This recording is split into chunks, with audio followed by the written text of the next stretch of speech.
This is an AQA A-level Chemistry question from paper 3, so it's a required practical assessment based question, and this is from RPA4. I'm going to recommend that you pause, take a read through this question, have a go for yourself, and then review your answers. So, when you're ready, we'll move on.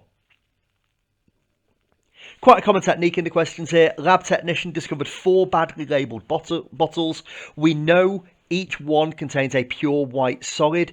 Each one contains a different group 2 metal within a compound.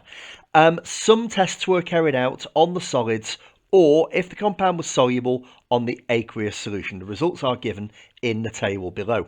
There's a lot of information here, but we can break this down to 2 really simple trends that you need to remember. So, for example, if I take something that contains magnesium ions and I react them with NaOH, I'm going to make magnesium hydroxide. Now I know that the solubility of hydroxides decreases as you go down group 2. So we get a white precipitate up with magnesium, and then as we go down we will get to colourless solutions.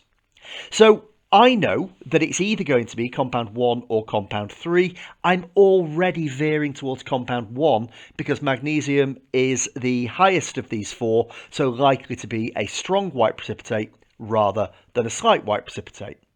But if we move down also, we can see that solubility of group 2 sulfates decreases down the group. So, for example, we know that barium sulfate is totally insoluble. You can think about the barium meal. So it does mean that as you go down the group, you're going to get those precipitates forming. It means that magnesium at the top is the one that's not going to get a precipitate, that will have no visible change. So with that in mind, the correct answer, first of all, is compound 1. Without that, you can't access the explanation marks at all. And the first reason is that there is no visible change with sulfuric acid. And the third mark is for saying that there is a white precipitate with NaOH. That takes us to the end of this question. Thank you for listening, and goodbye.